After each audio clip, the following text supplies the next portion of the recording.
ஜெபங்கிறது ரொம்ப முக்கியம். எந்த விஷயமா இருந்தாலும்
நாள் ஃபுல்லா அவ்வளவு ரம்மியமா இருக்கும்.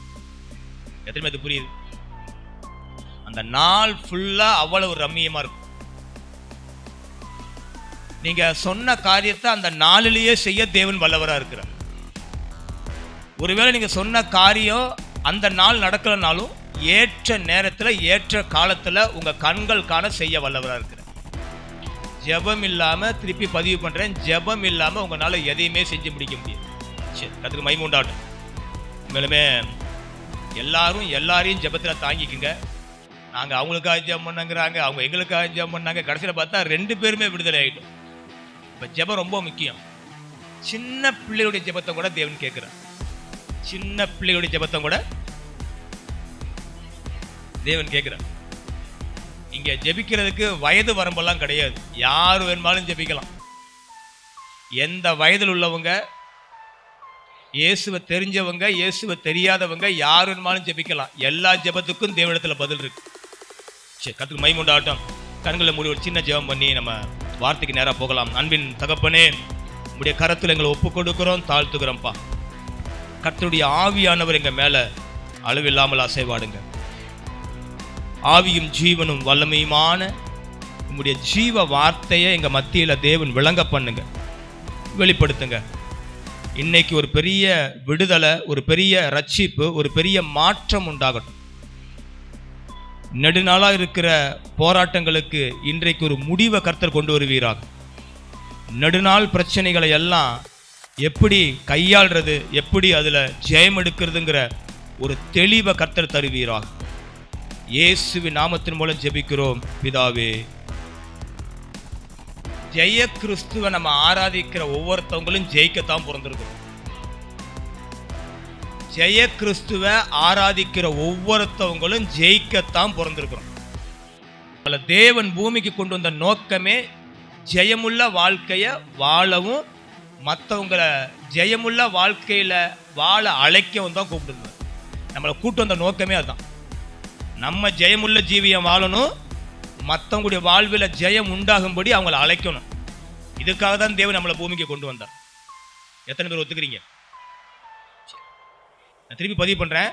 உலகத்தை ஜெயிக்கணும், மாம்சத்தை ஜெயிக்கணும், பிசாசை ஜெயிக்கணும். உலகத்திலையும் பாவம் நிறைஞ்சிருக்கு, மாம்சத்திலையும் பாவம் ஒட்டி இருக்கு. பிசாசு பாவத்தை தவிர வேற எதையும் ஒரு மனுஷன் வாழ்க்கைக்குள்ள கொண்டு வர மாட்டான். இந்த 3ஐயும் ஜெயிக்கணும். இந்த 3ஐயும் எப்படி ஜெயிக்கலாம்? ஜெபந்தான். நான் திருப்பி பதிவு பண்ணுற என்ன கேட்டோம்னா ஜெபந்தான். உலகத்தை ஜெயிக்கணுமா, ஜெபம் பண்ணுங்க. உங்க மாம்சத்தை ஜெயிக்கணுமா, ஜெபம் பண்ணுங்க. பிசாசை ஜெயிக்கணுமா, ஜெபம் பண்ணுங்க. இந்த 3வது பிசாசு சொன்னல, அவன் பரலோகத்தில் சுற்றி திரியிறானா இல்லை பூமியில் சுற்றி திரியிறானா? அப்படின்னா பூமி எங்கும் சுற்றி திரியிறானா. யோபு புத்தகத்தில் வாசிக்கிறோம். தேவன் கேட்கிறாரு, என் தாசனாகிய யோபின் மீது கவனம் வைத்தாயோ, நீ எங்கிருந்து வர? இந்த நீ எங்கிருந்து வரன்னு கேட்கும்போது அவர் சொல்லுவாப்புல ஒரு பதிவு, நான் உலகம் எங்கும் என்ன பண்றேன், பூமி எங்கும் சுற்றி திரிந்து வரேன். அப்ப என்ன அர்த்தம்? உலகம் ஃபுல்லாக சுற்றி திரிகிற பிசாசு யாருக்குள்ள என்ட்ரி ஆவான்னு கேட்டிங்கன்னா, மாம்சத்தின்படி வாழ்கிற மனுஷனுக்குள்ளே தான் என்ட்ரி ஆவான். நான் திருப்பி பதிவு பண்ணுறேன். யார் லைஃப்பில் அவனுக்கு அத்தாரிட்டி இருக்குன்னு கேட்டால், மாம்சத்தின்படி வாழ்கிறவங்க லைஃப்பில் அத்தாரிட்டி இருக்குது.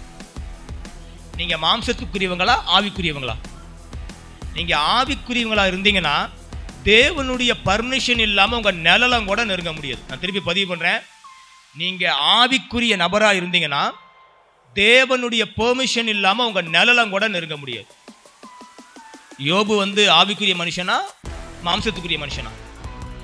அதனால தான் பெர்மிஷன் வாங்கிட்டு தான் உள்ளுக்குள்ளே என்ட்ரி ஆகிறாப்புல.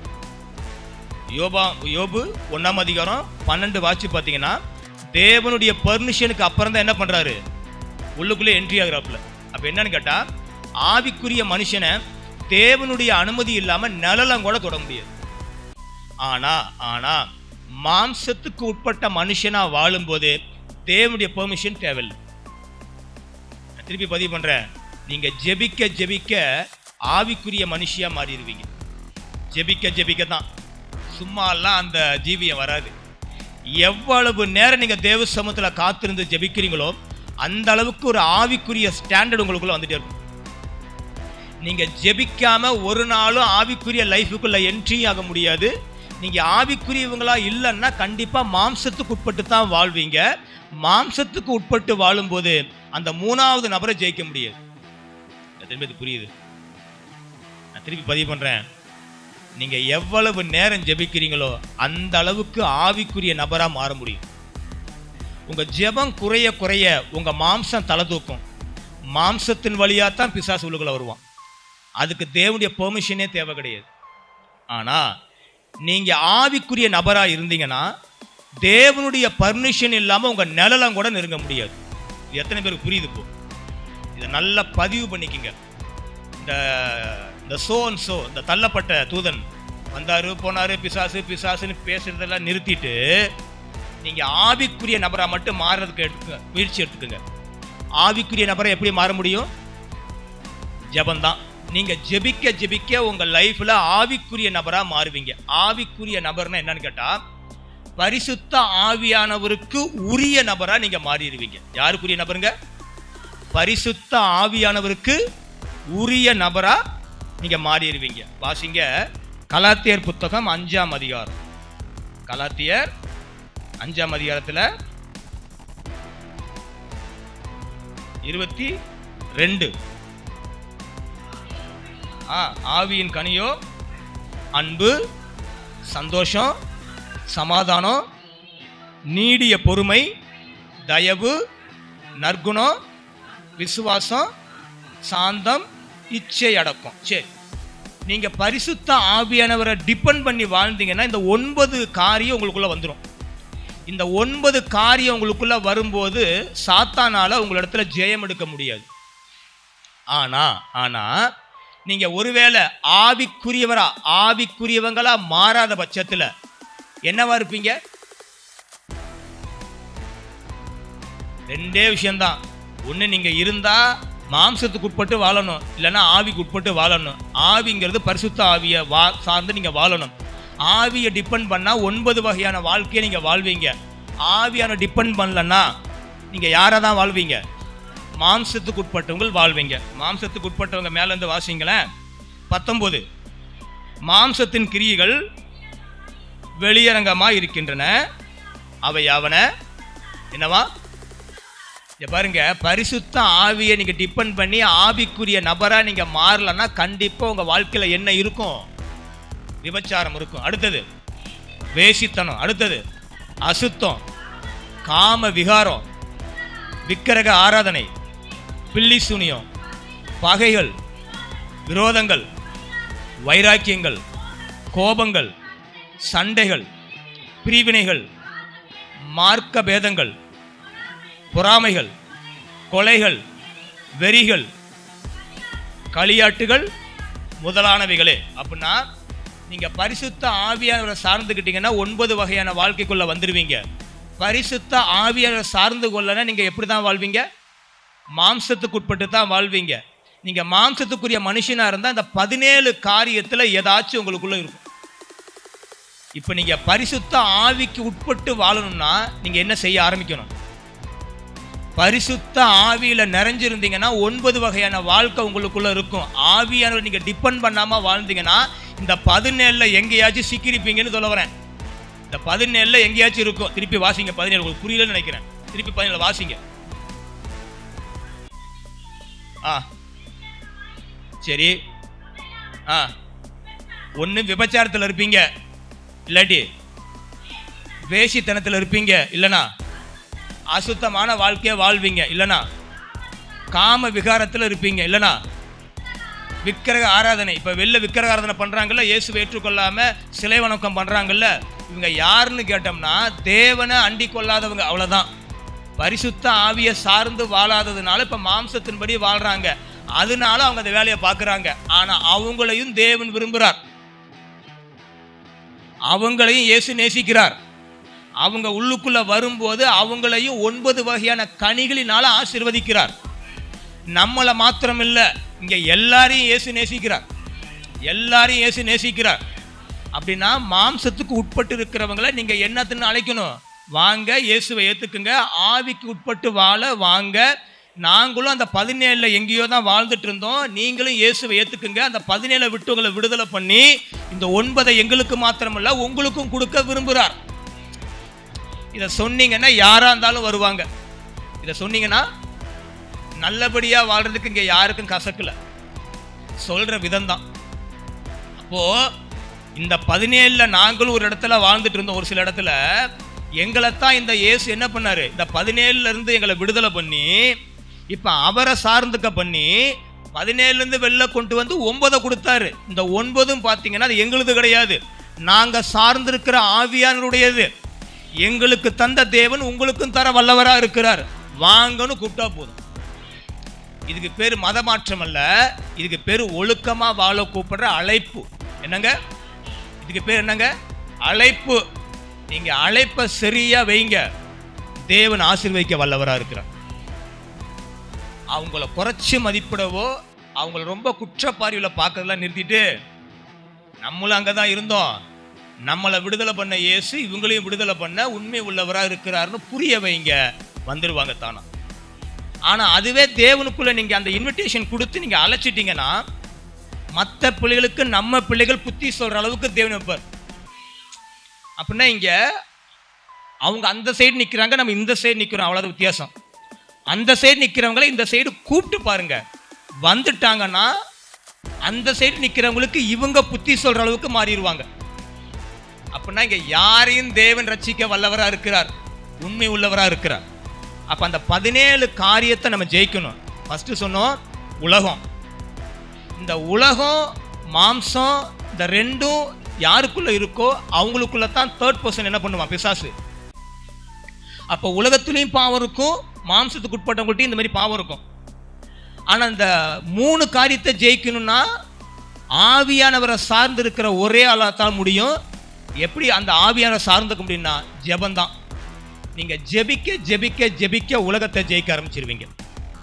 ஜெபிக்க ஜெபிக்க ஜெபிக்க மாம்சத்தை ஜெயிக்க ஆரம்பிச்சிருவீங்க. ஜெபிக்க ஜெபிக்க ஜெபிக்க உங்கள் மாம்சத்தின் வழியாக வந்து இப்படிப்பட்ட தீய காரியங்களை தூண்டுற பிசாசை ஜெயிக்க ஆரம்பிச்சிருவீங்க. எப்படின்னா இனி யாரையும் குற்றப்படுத்துறதை நிறுத்திட்டு அவங்கள கூப்பிடுறதுக்கான வழியை பாருங்க. எத்தனை பேருக்கு புரியுது? இவ சரியில்லை, அவ சரியில்லை, இவன் சரியில்லை, அவன் சரியில்லைன்னு இந்த குற்றப்படுத்துறதை நிறுத்திட்டு எல்லாரையும் தேவன் பக்கம் கூப்பிடுறதுக்கு ட்ரை பண்ணுங்க. யாரு உள்ள வந்தாலும் அவங்களும் மனம் திரும்பிடுவாங்க. அப்போ நம்ம வேலை வந்து குற்றப்படுத்துறது இல்லை, கூப்பிடுறது. என்னங்க குற்றப்படுத்துறது இல்லை, கூப்பிடுறது. இயேசு உன்னையும் அழைக்கிறார், வா, அவ்வளோதான், கூப்பிடுங்க. இந்த 17 எங்கேயாச்சும் சிக்கிக்கிட்டு அதுலேருந்து விடுதலையாகி இயேசுக்குள்ள வந்து ஆவியானவரை சார்ந்து 9 காரியத்தில் பூர்ணப்பட்டுருவாங்க. நாளைக்கு அவங்க மற்றவங்களுக்கு ஒழுக்கத்தை சொல்லி கொடுக்குற இடத்துல நிற்பாங்க. யாரையும் குற்றப்படுத்திடாதீங்க, கூப்பிடுங்க இயேசுக்குள்ள. நீங்கள் சரியில்லை, அது சரியில்லை, இது சரியில்லை, நீங்கள் மோசம் அப்படிலாம் சொல்கிறத விட்டுட்டு கூப்பிடுங்க தேவனுக்குள்ள வருகிற யாவரும் பிழைச்சிக்கிறாங்க. சரி, அப்போனா 3 காரியத்தை ஜெயிக்கணும். வாழ்க்கையில் மனுஷனா பிறந்துட்டாலே 3 காரியத்தை ஜெயிக்கணும். ஒன்று உலகத்தை ஜெயிக்கணும், இன்னொன்று மாம்சத்தை ஜெயிக்கணும், பிசாசை ஜெயிக்கணும். உலகத்தை ஏன் ஜெயிக்கணும்? உலகத்தில் தான் வாழ்கிறோம், தூங்கக்கூடாது. உலகத்தில் என்ன பண்ணுறோம்? வாழ்கிறோம். அடுத்தது, உலகத்தில் வாழ்கிற நம்ம எப்படி தான் வாழ்ந்துட்டு இருந்தோம்? மாம்சத்தின்படி தான் வாழ்ந்துட்டு இருந்தோம். அப்போ உலகத்தில் வாழ்கிற மாம்சத்துக்குரிய மனுஷனுக்குள்ளே யார் என்ட்ரி ஆகிட்டு இருந்தா? பிசாசு. இந்த மூணையும் ஜெயிக்கணும்னா தேவன் வேணும், ஜெபம் வேணும். எப்படி ஜெயிக்கிறது? சிம்பிள் டாபிக்ங்க. தேவன்கிட்ட போங்க, உங்கள் பிரச்சனையை பற்றி பேசுங்க. ஜெபம்னா தேவன்கிட்ட பேசுறது. தேவன்கிட்ட பேசுங்க, எது உங்கள் பலவீனமோ சொல்லுங்க, அதை உடனே மாற்றி போட தேவன் வல்லவராக இருக்கிறார். அப்படின்னா ஜெபத்தில் உங்கள் பிரச்சனையை குறித்து என்ன பண்ணுங்க? போய் பேசுங்க. தேவன் அந்த பிரச்சனையிலேருந்து உங்களை விடுதலை பண்ண வல்லவராக இருக்கிறார். இது இல்லை இன்னைக்கு தலைப்பு. போக வேண்டிய தூரம் வெகு தூரம். நீங்கள் பார்த்த பார்வைக்கு இவ்வளோ தூரம் போயிடுச்சு. ஆமாம், இப்போ தான் நம்ம போக போகிறோம். ஆனால் இது யாருக்கோ தேவன் தெளிவாக பேசுகிறார். அதுக்காக தேவனுக்கு மகிமை உண்டாகும். தெளிவாக சாதாரணமாக தெளிவாக தேவன் பேசுகிறார். தெளிவாக ஆவியான் பேசுகிறாரு. யாரோ இன்னைக்கு ரட்சிக்கப்பட போகிறீங்க. எங்கேயோ நிற்கிற நீங்கள் இன்னைக்கு இயேசுக்குள்ளே ரட்சிக்கப்பட போகிறீங்க. சாதாரணமாக உள்ள வந்து நீங்களும் ஜெயிக்க பிறந்த நீங்கள் ஜெயம் எடுத்து வாழ போகிறீங்க. இனி பாவத்தில் வாழ மாட்டீங்க, பரிசுத்தத்தில் வாழ ஆரம்பிச்சிருவீங்க. இயேசுவின் நாமத்தில் இந்த பிளஸிங் உங்கள் மேலே வைக்கிறேன். ஜெபிக்காம நீங்கள் எதுலையுமே ஜெயம் எடுக்க முடியாதுங்க. அவ்வளோதான். ஜெபிக்காம ஜெயம் எடுக்கவே முடியாது. சரி, 2 கொரிந்தியர் 4:15 ஒரு வசனம் வாசிங்க. 2 கொரிந்தியர் 4:15. தேவனுடைய மகிமை விளங்குவதற்கு ஏதுவாக என்னங்களா? கிருபையானது அநேகருடைய ஸ்தோத்திரத்தினாலே பெருகும்படிக்கு. போதும் சிஸ்டர், பாருங்க. கிருபையானது அநேகருடைய ஸ்தோத்திரத்தினாலே பெருகும்படிக்கு. கிருபை இல்லாமல் ஜெயிக்க முடியாது. நீங்கள் ஜெபிக்கும் போது தேவன் உங்களுக்கு என்னமா கொடுப்பாரு? கிருபை கொடுப்பார். நீங்கள் எப்பெல்லாம் தேவ சமூகத்துக்குள்ளே போறீங்களோ அப்பெல்லாம் உங்களுக்கு தேவன் கிருபையை தருவார். கிருபையை நீங்கள் பெற்றுக்கொண்ட உடனே பாவத்தை ஜெயிக்கிறது உங்களுக்கு அவ்வளவு ஈஸியாக இருக்கும். கிருபை மட்டும் பெற்றுக்கொண்டீங்கன்னா. கிருபை இல்லாமல் உங்களால் ஜெயிக்கவே முடியாது. கிருபை அப்படின்னா என்னன்னு கேட்டால், முத பைபிளில் கிருபை பெற்ற மனுஷன் யாருங்க? நோவா. நோவாவுக்கோ கர்த்தருடைய கண்களில் கிருபை கிடைத்தது. விளைவென்ன?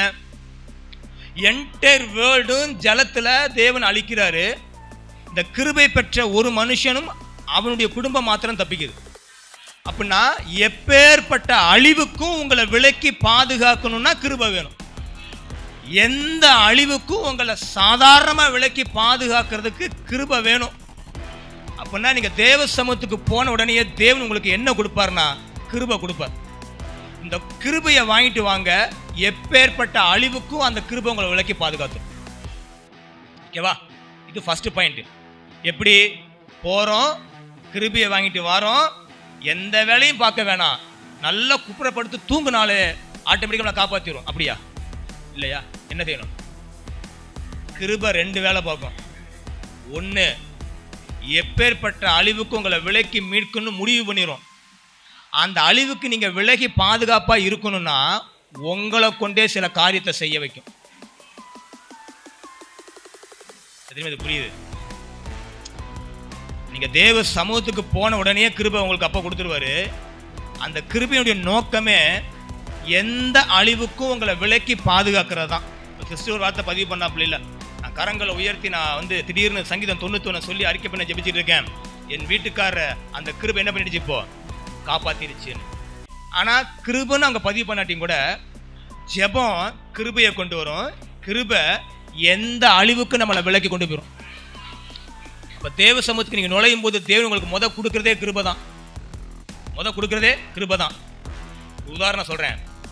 ஒரு பிரச்சனை அப்படின்னா நீங்கள் போய் கேட்க வேண்டியது ஃபர்ஸ்ட் கிருபை தான். கிருபை தான். பவுலுக்கு ஒரு பிரச்சனை இருந்துச்சு. எப்போ பார்த்தாலும் கண்ணில் என்ன பண்ணுங்க? தண்ணீர் வடிஞ்சிக்கிட்டே இருக்கும். பவுல் போறாப்புல இந்த காரியத்தை குறித்து பேசுறாப்புல தேவன்கிட்ட. தேவன் சொல்றாப்புல, என் கிருபை உனக்கு போதும். பாருங்க, இவன் கேட்டதுக்கு பதில் என்ன வருது? ரிட்டனு செகண்ட் டைம் ஜெபிக்கிறாப்புல. செகண்ட் டைம் தேவன் சொல்றாப்புல, என் கிருபை உனக்கு போதும். அப்படின்னா இந்த கிருபை ஒன்று இந்த பிரச்சனைக்கு இவனை விலக்கி பாதுகாக்கும். இந்த பிரச்சனை அவனுக்கு இருந்தாலும் கூட இந்த பிரச்சனை ஒரு பெரிய பிரச்சனையா இல்லாதபடிக்கு அந்த கிருபை அவனை பாதுகாக்கும். அப்ப கிருபை ஒன்று பிரச்சனைக்கு உங்களை விலக்கி கொண்டு போயிடும். இல்லை தேவன் அனுமதித்திருந்தா அந்த பிரச்சனை உங்களுக்கு ஒரு பெரிய பிரச்சனையா இல்லாதபடிக்கு அந்த கிருபை நடத்திட்டு போயிடும். கிருபை இல்லாமல் நீங்கள் ஒன்றுமே செய்ய முடியாது. அந்த கிருபையை வாங்கணும்னா ஒன்று செய்யணும், அதிகாலமே தேவன்கிட்ட போகணும். காலைதோறும் புது புது கிருபையை தேவன் தராராம். அப்படிதானே பைபிள் இருக்கு. அது எப்பங்க? காலை தோறும். அப்போ காலையில் ஏர்லி மார்னிங் நீங்கள் தேவ சமூகத்துக்கு போனீங்கன்னா அவர் உங்களுக்கு கொடுக்கறது எடுத்தோடனே கிருபை தான். ஏன்னா அந்த நாள் ஃபுல்லாக உங்களுக்கு என்ன ப்ராப்ளம் வரும், என்னென்ன மாதிரியான பிரச்சனை வரும்னு தேவன் முன்னறிவார். அனைத்துக்கும் உங்களை விலக்கி பாதுகாக்கிறதுக்கு காலையிலேயே தூக்கி கிருபையை கொடுத்துருவார். உரத்தை நம்மளை அசைக்க முடியாது. நான் திருப்பி பதிவு பண்ணுறேன், எந்த பிரச்சனை நம்மளை அசைக்க முடியாது. அப்போ அந்த அதிகால ஜெபம் ஏன் தேவைப்படுது? அவ்வளோதான். அதிகாலையில் தேவன்கிட்ட போய் நில்லுங்க. அதிகாலையில் எப்படி போய் நிற்பீங்க? தேடணுமா தேட வேண்டாமா? அதிகாலையில் என்னை தேடுகிறவன். அப்படியா? எப்படி தேடுறது? இந்த தம்பி கீழே ஒன்று போட்டாப்புல பேனாவை கண்டுபிடிச்சாரு பாருங்க. எப்படி கீழே போட்டாப்புல எடுத்துட்டாப்புல பாருங்க. ஏற்ற நேரத்துக்கு கீழே போட்டு எடுக்கிறான் பாருங்க. பிரசங்கத்துக்கும் அதுக்கு மேட்ச் ஆகுது. இப்போ இது ஒரு பொருள் கையில் இருந்துச்சு, இப்போ கீழே விழுந்துருச்சு. இப்போ கையில் பொருள் காணோம், கீழே பார்த்தா கடந்துச்சு, எடுத்துட்டாப்புல. இப்போ தேவனை எப்படி தேடுவீங்க? புரியலையா? தேவன் எப்படி தேடுவீங்க? இப்போ தேவன் காணாம போயிட்டாரா? வசனம் சொல்லுது, அதிகாலையில் என்னை தேடுகிறவன். எப்படி போய் தேடுறதுன்னு கேட்குறேன். வாங்க, 4 பேர் வீட்டில் இருக்கிறோமா, கதவை சாத்துங்க. இந்த ரூமுக்குள்ளதான் எங்கேயாச்சும் உட்காந்துருப்பாரு, கண்டுபிடிங்க. அப்படியா? ஜபத்தில் தேடணும். Super super. அடுத்தது தானியேல் புத்தகம் 9ஆம் அதிகாரம் எடுங்க. தானியேல் 9ஆம் அதிகாரம் 3:9. நான் உபவாசம் பண்ணி ரெட்டிலும் சாம்பலிலும் உட்கார்ந்து தேவனாகிய ஆண்டவரை ஜெபத்தினாலும் என்னவா ஜெபத்தினாலும் விண்ணப்பத்தினாலும் தேட. என்னங்க? ஜெபத்தினாலும் விண்ணப்பத்தினாலும் தேட என் முகத்தை அவருக்கு நேராக்கி. அப்படின்னா எப்படி தேடணும்? ஜெபத்தினாலும் விண்ணப்பத்தினாலும் தான் நீங்க தேவனை தேட முடியும். நீங்க ஜெபத்தினாலும் விண்ணப்பத்தினாலும் காலையிலேயே போய் அவரை அட்டன் பண்ணி பாருங்க, அவரை நீங்க பார்த்துடலாம். அவரை பார்த்த உடனே ஒன்று கொடுப்பாரு. என்ன கொடுப்பாரு? கிருபை கொடுப்பாரு. அப்ப எப்படிதான் நீங்க அதிகாலமே போய் தேவனை தேடணும்? தேடுறதுனா ஏதோ ஒரு பொருள் கிடையாது போய் தேடி பிடிச்சி கண்டுபிடிக்கிறதுக்கு. 2 விதத்துல நீங்க தேடணும் தேவனை. ஒன்று ஜெபத்தினாலும், இன்னும் விண்ணப்பத்தினாலும் நீங்க தேவனை தேடணும். இந்த 2 பரிமாணத்துல தேவன் நீங்க தேடும் போது அவர் உங்களுக்கு தென்படுகிற தேவனா இருக்கிறார். அந்த இடத்துல நீங்க தேவனை கண்டுபிடிக்கணும்னா ஜெபமும் விண்ணப்பமும் 2ம் தான் தேவனை நீங்க பார்க்கறதுக்கான வழி. இந்த வழியில போய் நீங்க அவரை பார்த்துட்டீங்கன்னா அவர் ஒன்று கொடுக்குறாரு, காலைதோறும் புது புது கிருபை. ஏன் கிருபை வேணும்? அந்த நாள் ஃபுல்லா நம்ம லைஃப்ல என்ன நமக்கு விரோதமா நடக்க போகுதுன்னு நம்ம யாருக்குமே தெரியாது. ஆனா தேவன் சகலத்தையும் முன்னறிவார். அப்ப காலைதோறும் புது புது கிருபையை ஏன் தராருன்னு கேட்டா, எந்த ஆபத்துக்கும் நம்மளை விலக்கி பாதுகாக்கணும்னு தேவன் முன்குறிச்சிட்டார். அதனால காலைல போனோடனே கிருபையை கையில கொடுத்துட்டார்.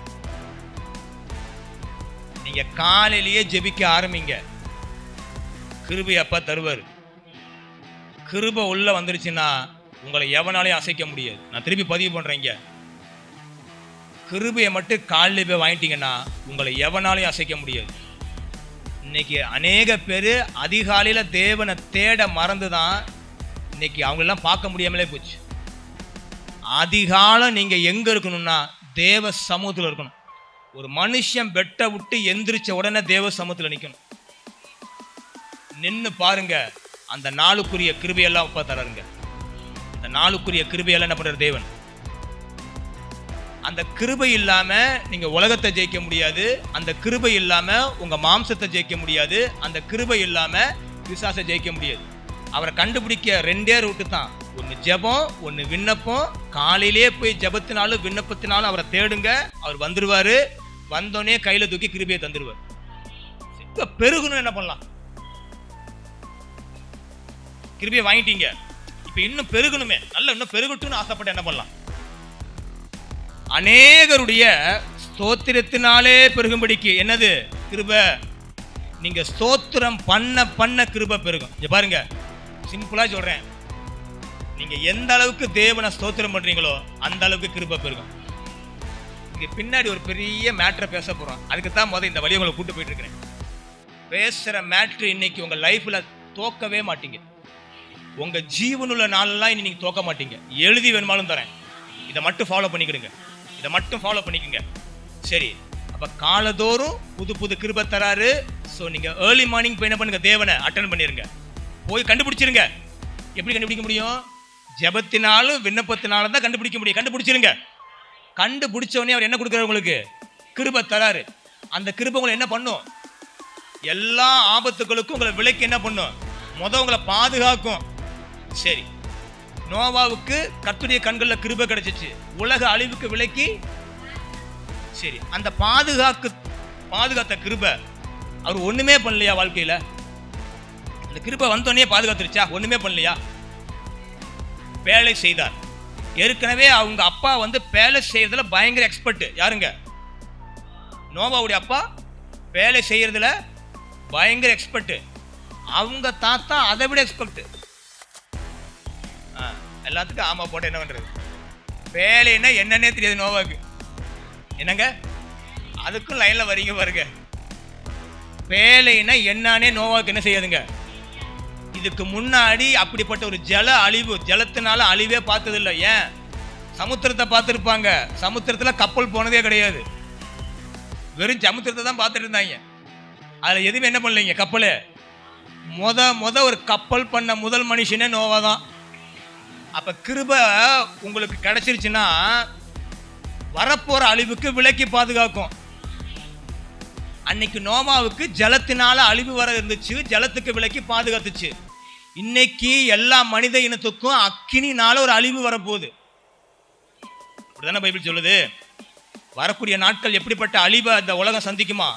அக்கினினால இந்த உலகம் அழிவை சந்திக்குமா?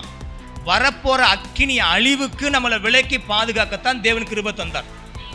ஒருவேளை நம்ம இருக்கிற காலத்திலேயே ஏதாச்சும் நியூக்ளியர் பாம்பெல்லாம் போட்டு டம்மு டம்முன்னு வெடிச்சு பத்திக்கிட்டு எரிஞ்சாலும் கூட நம்மளை பாதுகாக்க அப்பா ஏற்கனவே கிருபை கொடுத்துட்டாரு. ஓகேவா? ஒருவேளை நம்மெல்லாம் இருந்து பத்திரமா போனதுக்கு அப்புறம் பத்திக்கிட்டு எரிஞ்சாலும் கூட இறுதி நாட்கள்ல நியாயம் விசாரிப்பாங்கல்ல தேவன். பரலோகத்துல எல்லாரையும் கூப்பிட்டு நியாயம் விசாரிப்பாங்கல்ல. அப்ப நியாயம் விசாரிக்கும் போது யாரெல்லாம் பாவம் செஞ்சாங்களோ அவங்கெல்லாம் அக்கினிக்குள்ள தள்ளப்பட்டுருவாங்க. அன்னைக்கு யாரெல்லாம் பாவம் செய்யாம பூமியில வாழ்ந்தோமோ எல்லாம் பரலோகத்துக்கு போயிருவோம். ராமன் சொல்லுங்களேன். அப்படின்னா நீங்க பாவம் செய்யாதபடிக்கு வாழ்றதுக்கு இங்கிருந்தே கிருபை வேணும். அப்ப இறுதி நியாய தீர்ப்புல நீங்க அக்கினி கடலுக்கு போறதா இல்லைன்னா தேவ சமூகத்துல எப்பொழுதும் சந்தோஷமா வாழ்றதாங்கிறது எது முடிவு பண்ணும் கேட்டா உங்க வாழ்க்கை தான் முடிவு பண்ணும். பூமியில பாவத்தோட வாழ்ந்தீங்கன்னா நரகத்துக்கு போகணும், அந்த அக்கினி கடலுக்கு போகணும். பூமியில தேவனுக்கு பிரியமா வாழ்ந்தீங்கன்னா பரலோகத்துக்கு போயிடலாம், நித்திய ஜீவனுக்கு போயிடலாம். ஆனா பூமியில தேவனுக்கு பிரியமா வாழ்றதுங்கிறது லேசான காரியம் இல்லை. எப்பன்னு கேட்டா மாம்சத்துல வாழ்றவங்களுக்கு. ஆனா கிருபையை சார்ந்து வாழ்றவங்களுக்கு அது லேசான காரியம். எத்தனை புரியுது?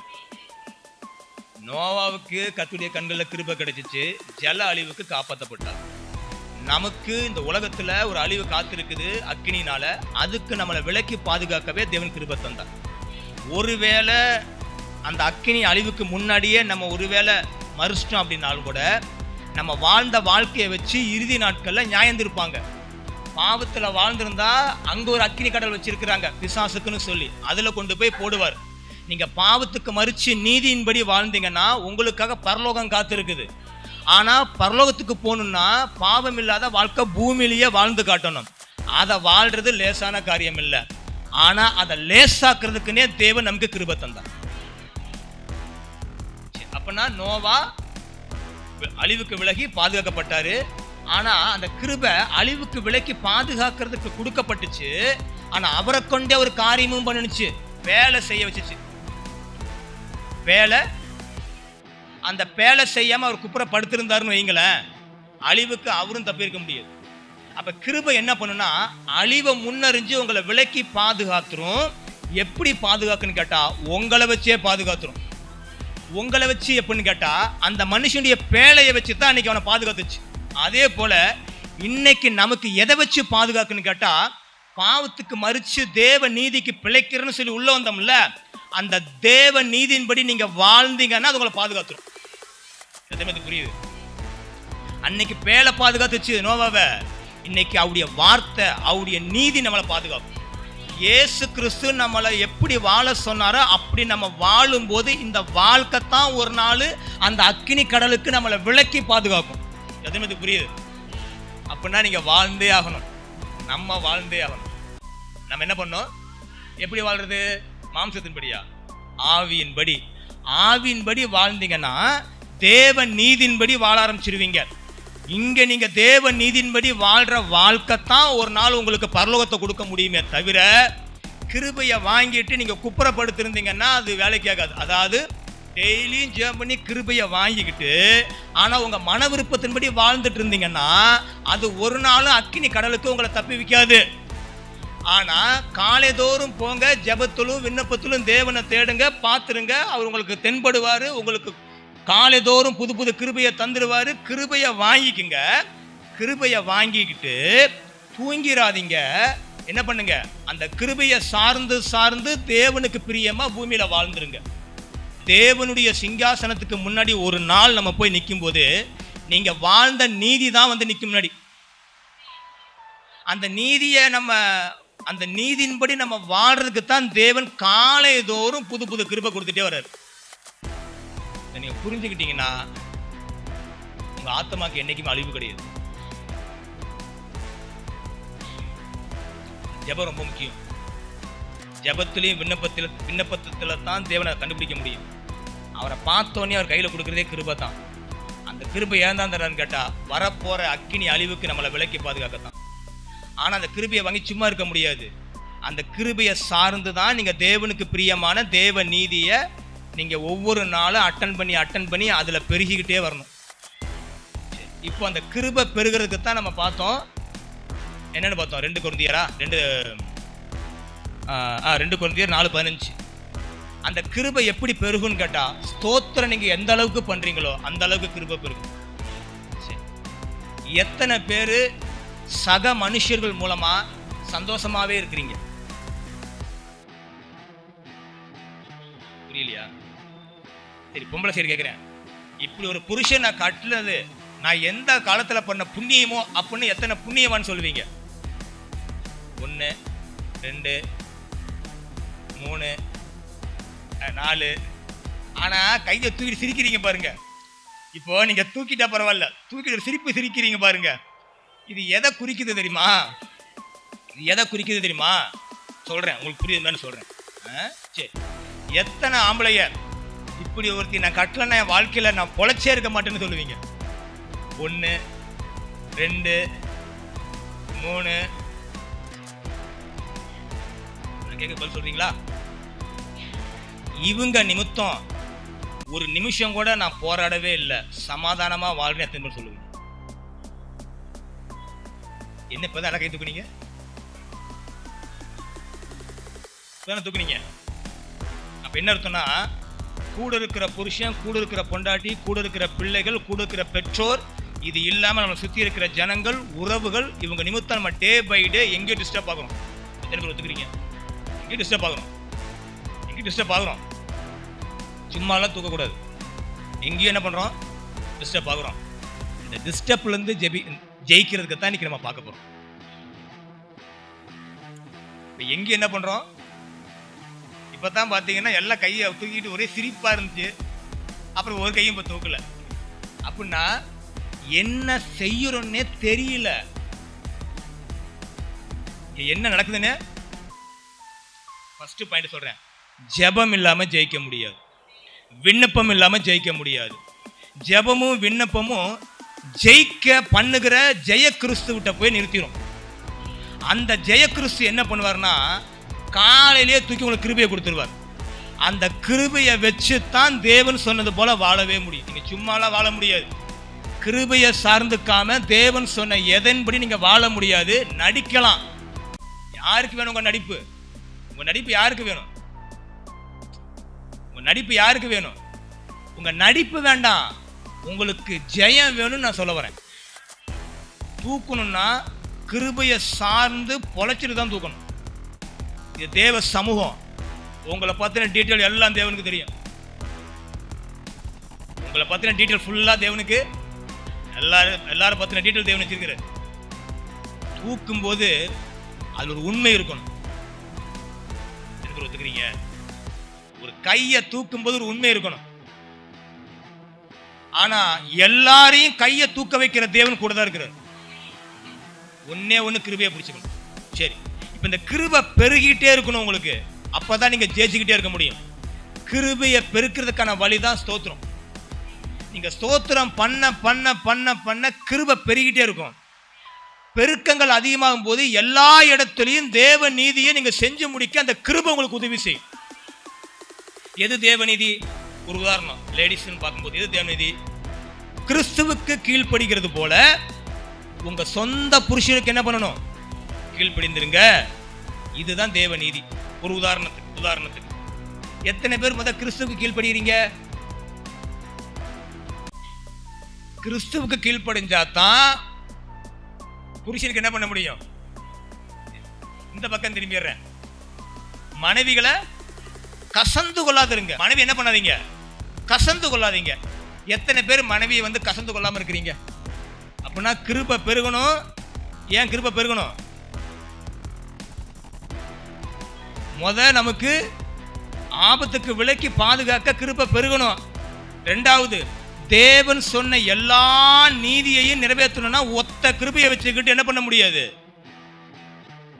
அப்ப கிருபையை நீங்க பெருக்கி வச்சிருந்தா தான் ஒவ்வொரு நேரத்திலையும் அந்த கிருபையை சார்ந்து சார்ந்து தேவனுக்கு பிரியமான தேவ நீதியின்படி வாழ்ந்து வாழ்ந்து நீங்க ஜெயத்தை எடுத்துக்கிட்டே இருக்க முடியும். சரி, இப்போ ஜெயிக்கிறது நான் வரேன். உதாரணம், கணவன் நிமித்தம் மனைவிக்கு கொஞ்சம் டென்ஷன் வச்சுக்கலாம். கணவன் நிமித்தம் மனைவிக்கு டென்ஷன் வச்சுக்கலாம். எப்படி ஜெயிக்கலாம்? இப்போ ஜெயிக்கிறதுக்கு கிருபை வேணும்ட்டோம். எப்படி எப்படி எப்படி அந்த கிருபை அப்ளை பண்ணலாம்? அந்த கிருபை எப்படி அப்ளை பண்ணுவீங்க? யார் நிமித்தம் நீங்க டிப்ரெஷன் ஆகுறீங்களோ, யார் நிமித்தம் நீங்க போராடுறீங்களோ, யார் நிமித்தம் உங்க மனது வேதனைப்படுதோ அவங்களுக்காக தேவ சமூகத்தில் போய் நீங்க ஸ்தோத்திரம் பண்ணணும். என்ன பண்ணும்? திருப்பி பதிவு பண்றேன், எழுதி மேல வச்சுக்க. தோத்திட்டா சட்டையப்படி. யார் நிமித்தம் உங்களுக்கு போராட்டமா இருக்கோ அந்த மனுஷனுக்காக தேவ சமூகத்தில் போய் அந்த மனுஷனை குறித்து, இயேசு கிறிஸ்துவே, இந்த மனுஷனுடைய ஆவி, இந்த மனுஷனுடைய ஆத்மா, இந்த மனுஷனுடைய சரீரத்திற்காக நான் ஸ்தோத்திரம் பண்றேன் அப்படின்னு ஒரு 10 நிமிஷம் மனதார ஸ்தோத்திரம் பண்ணு. என்னங்க? என் சத்துருவையும் நேசிக்க கர்த்தாவே எனக்கு கிருபை தாங்கன்னு வாங்குங்க. என்னை எல்லா விதத்திலையும் வேறுபடாவே பார்க்கறதும் நினைக்கிறதுமாவே இருக்கிற இந்த மனுஷி மத்தியில நான் இவங்களை வேறுபடா பார்த்துறாதபடிக்கு கர்த்தாவே உம்முடைய நீதியின்படி இந்த சத்துருவை நான் நேசிக்கும்படி உங்க கிருபையை தாங்கன்னு வாங்கிக்கங்க. நீங்க இப்ப சொல்றேன், இந்த ரகசியம்ங்கிறது சத்துருவை நேசிக்கிறதுக்காக கிருபை மட்டும் கேளுங்க, உடனே தேவன் கொடுக்கிறார். ஏன்னா அதோடைய சத்தியம். உன் சத்துருவையின் நேசின்னு சொன்ன சத்தியத்துக்கு நம்ம கீழ்ப்படிவதற்காக தானே கிருபை கேட்குறீங்க. நீங்க கேட்ட மாத்திரத்துல தேவன் கொடுக்கிறார். அவன் எதுக்கா கிருபை கேட்கிறான்? வீடு, காடு, தோட்டம், துறவு, பொண்டாட்டி, புள்ள, நகை, நட்டு, எதுக்கா கிருபை கேட்கிறான். ஆனா நீங்களும் நானும் தேவ நீதியில நிக்கிறதுக்கு கிருபை கேட்கிறோம். அந்த தேவ நீதியின்படி வாழ்ந்து பரத்துல போய் நிக்கிறதுக்கு கிருபை கேட்கிறோம். அந்த பரத்துல நம்மளை சேர்க்கறதுக்கு தான் தன் ஒரே பேரான குமாரனையே உயிரோட அப்படியே கொடுத்தார். நமக்கு பலியா கொடுத்தார். பலியா தன் ஒரே பேரான குமாரனையே கொடுத்தவரு கிருபையை எப்ப கொடுக்கலாம்னு காத்துட்டு இருக்கிறார். பரலோகத்துக்கு போறதுக்கு கிருபை வேணும். அந்த கிருபையை வச்சு பூமியிலே நம்ம அப்ளை பண்ணணும். எப்படின்னு கேட்டா, சத்துருவம் கூட நேசிக்கிறதுக்கு கிருபை வேணும். அப்ப கேளுங்க, ஆண்டவரே நல்லாவே எனக்கு தெரியுது, ஆனாலும் இதுகளை நேசிக்க எனக்கு கிருபை தாங்கன்னு கேளுங்க. நீங்க கேட்டு பாருங்க, தேவன் உடனே கொடுப்பாருங்க. என்ன பண்ணுவாரு தேவன்? என்ன பண்ணுவாரு? உடனே கிருபை தருவாரு. அந்த கிருபையை சார்ந்துகிட்டு அவங்கள நேசிக்க ஆரம்பிச்சிருங்க. தனிப்பட்ட விதத்தில் நேசிக்க முடியாது. கிருபை இல்லாம நீங்க நடிக்கலாம், கிருபை இருந்தா நீங்க ஜெயிக்கலாம். இப்ப கிருபையை வாங்கிக்கங்க. அந்த கிருபையை சார்ந்து இப்ப நீங்க ஸ்தோத்திரம் பண்ணி பாருங்க. ஆண்டவரே, அவருடைய ஆவிக்காக, அவங்களுடைய ஆத்மாவுக்காக, அவங்களுடைய சரீரத்திற்காக கர்த்தாவே நான் ஸ்தோத்திரிக்கிறேன். ஸ்தோத்திரம் ஸ்தோத்திரம் ஸ்தோத்திரம் ஸ்தோத்திரம். மனரம்யமா ஒரு 10 நிமிஷம் ஸ்தோத்திரம் பண்ணிட்டு போய் பாருங்க. ஸ்பிரிச்சுவலி பார்த்தீங்கன்னா அவங்க எந்த ஆவில சிக்கிக்கிட்டு போராடுறாங்களோ அவங்கள தேவன் விடுதலை பண்ணுவார். நான் திருப்பி பதிவு பண்றேன். அவங்க எந்த ஆவில சிக்கி தவிச்சு போராடுறாங்களோ, நம்ம மத்தியில் அன்பு செலுத்த முடியாம வெறும் நடிப்பை மட்டும் கக்கிட்டு இருக்கிறாங்களோ, எந்த ஆவி நிமித்தம் அப்படி போராடுறாங்களோ, நீங்க அவங்களுக்காக ஸ்தோத்திரம் பண்ண பண்ண அந்த ஆவிலிருந்து அவங்க விடுதலை ஆவாங்க. அந்த ஆவிலிருந்து அவங்க விடுதலை ஆன உடனேயே நீங்க போய் அட்டென்ட் பண்ணி பாருங்க, இதுவரைக்கும் இல்லாதபடி சமாதானமா பேசுவாங்க. இது உண்மையிலுமே ஆவிக்குரிய சத்தியம். உங்க சத்துருவுக்காக நீங்க ஸ்தோத்திரம் பண்ணுங்க, 100% அந்த சத்துருவா இருக்கிற ஜனங்கள் மத்தியில் செயல்படுகிற அந்த ஸ்பிரிச்சுவல் வேர்ல்டில் இருக்கிற பிரச்சனைகள் எல்லாம் விலகும். அது விலகிட்டாலே அவன் நல்லவனா மாறிடுவான். எதுவுமே புரியுது? புருஷன் ஒரு மாதிரி டிஃப்ரெண்டா இருக்கிறாரா? புருஷனுடைய ஆவி ஆத்மா சரீரத்திற்காக மன நிறைவா நீங்க ஸ்தோத்திரம் பண்ணி பாருங்க, உங்க புருஷனுக்குள்ள தேவன் அவ்வளவு பெரிய மாற்றத்தை கொடுக்க வல்லவரா இருக்கு. நான் எழுதியமாலும் தரேன். அதே போல மனைவிகள், ஒருவேளை உங்களுக்கு கொஞ்சம் முள்ளா இருக்கிறாங்களா, உங்க மனைவிக்காக டெய்லியும் தேவ சமூகத்தில் போய் உங்க மனைவியினுடைய ஆவி ஆத்மா சரீரத்துக்காக ஸ்தோத்திரம்னு சொல்லி ஒரு 10 நிமிஷம் தேவ சமூகத்தில் உண்மையா ஸ்தோத்திரம் பண்ணி பாருங்க. சில பேர் கோபமா ஸ்தோத்திரம் பண்ணுவாங்க. அதை சொல்லுவார்ல, என்ன பண்ணி தொலைறது இவன் வேற சொல்லிட்டான், போய் ட்ரை பண்ணி பார்ப்போம். அப்படி இல்லை. அந்த கோபத்தில் போய் நிற்க கூடாதுக்கு தான் கிருபையை வாங்கிக்கிறேங்க. ஆண்டவரே, நான் என் பொண்டாட்டி அப்படிதான் ஸ்தோத்திரம், என் பொண்டாட்டிக்காக ஸ்தோத்திரம் பண்ண விரும்புகிறேன், என் புருஷனுக்காக ஸ்தோத்திரம் பண்ண விரும்புகிறேன். இருந்தாலும் அவர் பேசுனது, அவர் சொன்னது என் மனசில் என்ன பண்ணுது, அடிக்கடி தொந்தரவு பண்ணுதேன்னு சொன்னீங்கன்னா, இந்த தொந்தரவுலேருந்து விடுதலை ஆகிறதுக்கு முதல் உங்களுக்கு ஒரு கிருபை வேணும். அப்போ ஜெபம் பண்ணிடணும். ஆண்டவரே, இவரை பற்றி எனக்குள்ளே இருக்கிற அந்த கசப்பு போக முடியும், எனக்கு என்ன பண்ணுங்க, கிருபை தாங்க, கிருபை தாங்க. ஒரு 10 நிமிஷம் கிருபைக்காக ஜெபம் பண்ணுங்க. அவர் கிருபை உடனே கொடுப்பார். ஏன்னா அந்த கசப்பு நீங்க வாழத்தான் அப்பா விரும்புறாரு. அந்த கிருபை வந்த உடனே மனதார உங்க புருஷனுக்கு பொண்டாட்டிக்காக நீங்க ஸ்தோத்திரம் பண்ண ஆரம்பிப்பீங்க. நீங்க ஸ்தோத்திரம் பண்ணிட்டு இருக்கும் போதே அந்த ஆவிக்குரிய அட்மாஸ்பியர் அப்படியே விலகும். நான் பொய்யெல்லாம் சொல்ல, நீ எழுதினாலும் வை, இது என் அனுபவம். ஸ்தோத்திரம் பண்ணிட்டு போனா எல்லாம் ஓடி போயிடும். ஆனா இங்க தேவ சமத்துல உட்கார்ந்து அப்படி பேசுற நபர்களுக்காக நான் மனதார ஸ்தோத்திரம் பண்ணிட்டு எந்திரிக்கும் போது அவங்க மத்தியில போராட்டின எல்லாம் விழுந்தடிச்சு ஓடுறத நான் பார்த்துருக்கேன். இங்க உட்காந்துக்கிட்டேன். இது என்னுடைய சாட்சி. வெறும் பிரசங்கம் இல்ல, இது வெத்து துப்பாக்கி இல்ல, இது சாட்சி. லோட் பண்ணி அடிச்சு பாரு, உட்கார்ந்த இடத்துல இருந்து அடிக்கலாம், உட்கார்ந்த இடத்துல இருந்து அடிக்கலாம், உட்கார்ந்த இடத்துல அடிக்கலாம். நீங்க அந்த ஆவிக்குரிய மண்டலத்தில் அவங்களுக்கு விரோதமா எழும்பி அவங்கள போராட பண்ணுகிற, அவங்கள நமக்கு விரோதமா திருப்புற எல்லா ஆவியும் இங்க உட்கார்ந்து அடிக்கலாம், இங்க உட்கார்ந்து அடிக்கலாம். உன் வீட்டு பெட்ரூம்ல உட்கார்ந்துக்கிட்டே நீ சாதிக்கலாம், உன் வீட்டு பெட்ரூம்ல முழங்கல் போட்டே நீ சாதிக்கலாம். நின்னு பாரு, நின்னு பாரு. உன் சத்ருவுக்காக நீ மனதார ஸ்தோத்திரம் பண்ணி பாரு. உன் சத்ருவை உனக்கு தேவன் பாதப்படியா மாத்தி போட வல்லவரா இருக்கிற. ஸ்தோத்திரம் மட்டும் பண்ணி பாரு. இன்னைக்கு போங்க, இனிமேல தோக்கூடாது. அது யாராகட்டும், புருஷனோ பொண்டாட்டியோ பிள்ளைகளோ உறவுகளோ சுத்தி இருக்கிறவனோ வேலையில் இருக்கிறவனோ எவனா இருக்கட்டும், அவனுக்காக தேவ சமூகத்தில் போய் ஸ்தோத்திரம் பண்ணணும். ஸ்தோத்திரம் பண்ண முடியல, அவங்க பேசுனது அவங்க செஞ்சது எல்லாம் மனசுக்கு வருதா, அதுல இருந்து விடுதலையாக போய் என்ன பண்ணுங்க, கிருபை கேளுங்க. நீங்க கிருபை கேளுங்க, அப்பா கிருபை தருவார். அந்த கிருபை வந்தோடனே உங்களுக்குள்ள இருக்கிற கோபங்கள், வைராக்கியங்கள், கசப்புகள் எல்லாம் எடுத்து போடும். அந்த கிருபை ஃப்ரீயாவீங்க. ஃப்ரீயானதுக்கு அப்புறம் திருப்பி அந்த நபருக்காக ஸ்தோத்திரம் பண்ணுங்க. நீங்க ஸ்தோத்திரம் பண்ண அந்த மனுஷன் அப்ப தொற்றுவார். ஸ்தோத்திரம் பண்ண அந்த அட்மாஸ்பியர் மாறும். ஆவிக்குரிய மண்டலத்தில் மட்டும் நீங்க யுத்தம் பண்ண பழகிட்டீங்கன்னா எவனாலும் தூக்கிடலாம். இது என்னுடைய அனுபவம். எந்த மனுஷனுடைய பின்னணியத்தை நீங்க ஃபேஸ் பண்ண பழகிட்டீங்கன்னா போதும். மனுஷனை கிடையாது, மனுஷனுக்கு பின்னாடி நிற்கிற காரியங்களை ஃபேஸ் பண்ண மட்டும் நீங்க உங்களை ஒப்பு கொடுத்து நின்றுட்டீங்கன்னா தேவ சமூகத்தில் எவனை வேணுமாலும் தூக்கிடலாம். நம்ம அதுக்கு மேல ஒருவேளை அவன் இடம் கொடுக்கலன்னா கர்த்தருக்கு ஸ்தோத்திரம் பண்ணிட்டு விலகி போயிட்டே இருங்க. அது உச்சகட்டம், வேற வழி இல்லை. உச்சகட்டம். ஒருவேளை அவங்க கடைசி வரைக்கும் இடம் கொடுக்கலன்னா அது உச்சகட்டம், விலகிருங்க. ஆனால் ஒன்று சொல்கிறேன், நீங்கள் ஸ்தோத்திரம் பண்ண கிருபை பெருகும். கிருபை பெருக பெருக உங்களை எல்லா அழிவுக்கும் விலக்கி பாதுகாக்கும்.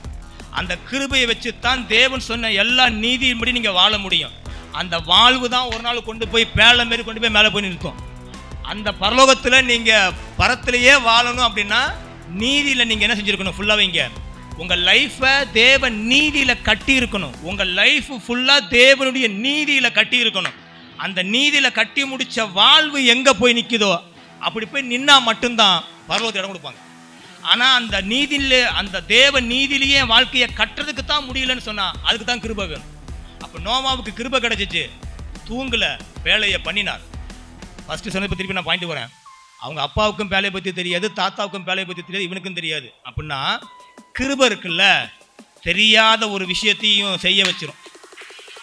உங்களுக்கு எனக்கும் சத்துருவை நேசிக்க தெரியாது தான், ஆனால் கிருபையை சார்ந்துக்கிடுங்க, நமக்கு தெரியாத ஒன்னையும் செய்ய வச்சிரும்.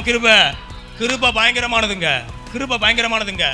நீங்கள் யாரை வேணுனாலும் நேசிக்கிறதுக்கு கிருபையை மட்டும் சார்ந்துக்கிடுங்க. தேவனுடைய ஒவ்வொரு சத்தியத்திலையும் நம்மளை வாழ வைக்கணும்னா அந்த கிருபை தான் நமக்கு வேணும். நீங்கள் ஒவ்வொரு நாளும் தேவ சமூகத்தில் ஸ்தோத்திரம் பண்ணி கிருபையை பெருக்கிக்கிங்க. சூழ்நிலை வரும்போதெல்லாம் கிருபையை டிபெண்ட் பண்ணி தேவ நீதி அந்த இடத்துல அப்ளை பண்ணிக்கிட்டே போயிட்டே இருங்க. ஒரு நாள் இந்த தேவ நீதியுடைய வாழ்வு கொண்டு போய் பரலோகத்தில் நிறுத்தும். தேவனுக்கு முன்பதாக நீதிபரராகிய தேவன் இந்த நீதியின்படி வாழ்ந்த உங்களை அப்படியே பரலோகத்தில் சேர்த்துக்க உண்மை உள்ளவராக இருக்கிறார். புரியுது? கர்த்தர் பெரியவருங்க. அப்ப கிருபை ரெண்டு வேலை பார்க்கும். உங்களை ஒன்றும் பண்ண முடியாது. ரெண்டாவது, தேவனுடைய சமூகத்தில் நீங்க தேவனுக்கு பிரியமா வாழ்ந்து முடிக்கிறதுக்கு அந்த கிருபை உங்களுக்கு எல்லா விதத்திலும் உதவி பண்ணும். அந்த வாழ்வு ஒரு நாள் பரலோகத்தில் போய் நிற்கு. ஏப்பா எழுதி வேணுமாலப்பா, இது சத்தியமாப்பா. சிம்பிளா ஜெயிக்கலாம். என்னது?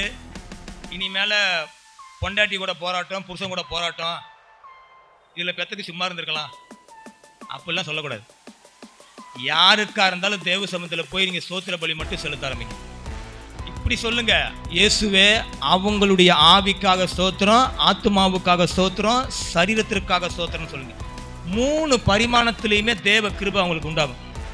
அவங்க ஆவிலையும் உங்களுக்கு உண்மையாக இருப்பாங்க, ஆத்மாவிலையும் உண்மையாக இருப்பாங்க, சரீரத்திலையும் உங்களுக்கு உண்மையாக இருப்பாங்க. ஒருவேளை அவங்க இடம் கொடுக்கலன்னா விட்டுடுங்க, உங்களை தேவன் விலக்கி பாதுகாத்துக் கொள்வார். இடம் கொடுத்துட்டாங்கன்னா அவங்க உங்க பட்சத்தில் வந்து நிற்பாங்க. எல்லாம் ஒன்று சேர்ந்து சமாதானமாக வாழ்வீங்க. எத்தனை பேருக்கு சத்தியம் புரிஞ்சு? எத்தனை பேர் புரிஞ்சு? இப்போ நீங்கள் காலையில் எழுந்திரிச்சோன்னே ஒருத்தரை போய் பார்க்கணும். யாரை பார்க்கணும்? தேவனை பார்க்கணும். எப்படி போய் பார்க்கறது? அவரை போய் கண்டடையணுமே, தேடணுமே, தேடி பிடிக்கணுமே. எப்படி தேடி பிடிக்கலாம்? ஜபத்தினாலும் விண்ணப்பத்தினாலும் போய் தேடுங்க, உடனே வந்து பார்த்துருவார். அவரை கண்டுபிடிக்க ஒரே ரூட்டு ஜபமும் விண்ணப்பம் தான். காலையிலேயே ஜபத்தோட விண்ணப்பத்தோட விட்ட போங்க, கண்டுபிடிச்சிடலாம். கண்டுபிடிச்ச உடனே சும்மா வருவீங்களா? கிருபையை தூக்கி கொடுப்பார்.